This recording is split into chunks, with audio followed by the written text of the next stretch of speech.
Okay, this demo is to show you how to take your projects off the wheel once you want to keep them. I think a lot of people are to this point right now. I'm noticing a lot of people put too much water on the wheel head to get started. You want to squeeze out the sponge so there's barely any water on it, and you're just going to do a tap. One tiny little bit of water. People are getting their things like sliding all over the place. You want a very nice round ball. A lot of people are putting these lumpy, weird pieces on here.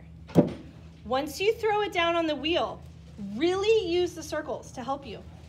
Manually push it. Take time to push it right in the middle. I'm also not seeing people do the pat down. The pat down is so helpful. Also, you can just kind of do it by hand without even it moving. Just kind of tap it. Really get it in the center before you start. You're doing yourself a huge favor by taking the time to do that first. Okay. Then you're going to center. I'm also noticing a lot of people who are trying to center their clay with the wheel going too slow. So remember, set it medium fast, and then take your foot off the pedal. If it's going fast and slow, it's not helpful. Okay, so once you are centered and you want a nice little dome here, I really want people to experience the feeling of putting their finger in that center spot and realizing that there is no movement in that center spot. That is where you are aiming for when you open up, okay? If you do this and your finger's going like this, then you have not got the clay centered, okay? Remember, you want your fingers to go in at a 45. Also, I think people are not pushing enough with this hand here. Like they're sort of like gently caressing the side of it. You need to put some pressure there. That's what's keeping it in center. So I'm gonna start by going really slow, 45. I think people are also in a hurry. I'm seeing a lot of people trying to go in really fast.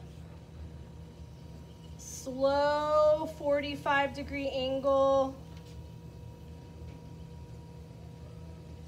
And if it starts to wobble at this point, take the time. Squeeze down and in with this hand and in with this hand, and you can get it back in center. The other thing I'm noticing people not doing is checking the depth. So you need to stop the wheel. If you're a beginner, you really need to do this. Put your needle tool in the bottom, take your finger, go all the way down to the bottom and pull it out and see how much thickness you have here. You really want to pay attention to that, okay? Because that'll tell you, can I make a foot on this? Can I not? What's my plan? Okay, so I've got about a ½ inch of thickness. That's good. Still wanting my wheel medium fast. Now I'm going to pull back towards my hand, curling my fingers, establishing the flat of the floor, and then stretching these fingers out flat so I get a nice 90 on the inside, okay? Unless you are extremely good, you're probably gonna get like some funky, weird stuff happening in the bottom, okay? You wanna compress the bottom and you want a nice smooth bottom.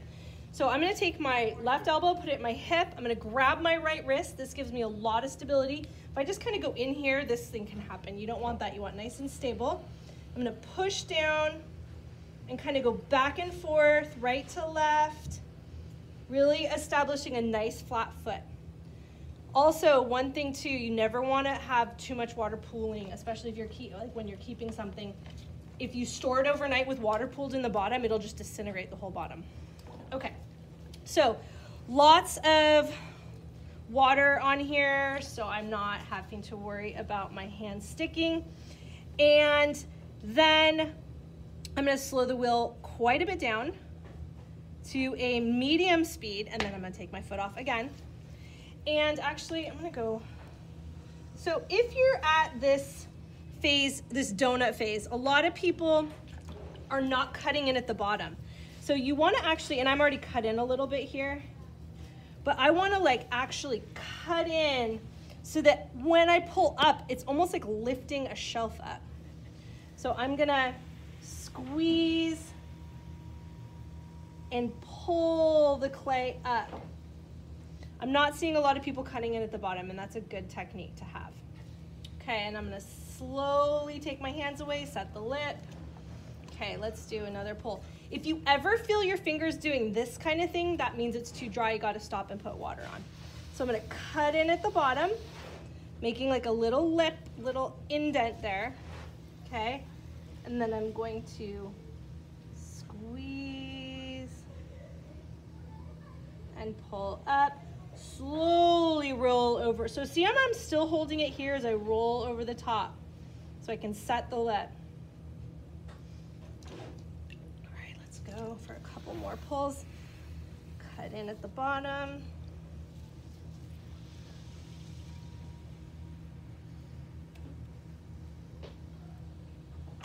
Ooh, got a little wonky right there. Okay, so I know I've got kind of a thin spot in here because it got a little wobbly. Also, I'm starting to fan out. So if I'm starting to fan out, I don't want to use my palms. I want to use my fingertips. Too much surface area is not a good idea. I'm just using my fingertips to kind of collar it back in, reining it back in. Okay, I'm also getting a little curvature here. If you're getting a little curvature, you can take this vertical rib like this and go vertically up against the side. I'm pushing against this rib from the inside and just running my finger so the rib doesn't move, just my inner finger is going just to get a nice straight edge there. So I'm gonna assess my thickness here. I've still got, I could probably do another pull, but I think I'm not gonna. So when you are getting towards the end here, there's quite a few things you want to consider. One of them is if you have wonkiness at the top, you should do a top lop, because if the top is not flat, when you flip it upside down to trim it, it'll be crooked on the wheel and it'll end up like not going well. So for doing a top lop, I want my elbow nice and tucked in. I'm not squeezing, I'm just bracing. And then I'm gonna put the needle against my thumb. If the needle gets away from my thumb, I have no control. So I gotta keep it right next to my thumb. And then I just take that kind of uneven part off the top. And then because I went in perfectly horizontal, I'm making sure that my top is horizontal. So nobody likes to drink out of a square lip though, right? So we wanna make sure that the lip is curved. One thing that people do, this is a trick that people do, they use the little like curved part of their two fingers and they go like this. And then they just get this nice little, and that's what we like. Okay, got a lot of water on the inside, so I'm gonna squeeze it out, make sure, again, last minute check that my bottom's nice and that the inside profile looks the way I want it to. And I've got a nice, you can manually do this with your fingers too to get a nice like curved top.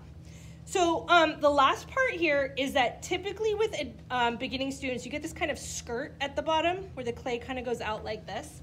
Super common. So this will make your life easier when you go to trim, and it'll take weight out, because that's another common thing that happens with beginner students is that they have really heavy pieces. So you want to take this tool in two hands and be really steady with it, elbows tucked in, and you're going to just come at an angle like this, always on the right hand side. And I'm just gonna kind of dig in. I'm going in at a little bit of an angle. If I wanted a super straight wall, I would just go like this.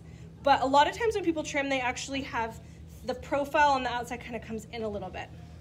So then once I've done that, I'm gonna flip the tool over so the curved part, and then I'm gonna come in at like a 45 and get into that little space, and then I'm gonna slowly pull out, and then I get all this excess clay off.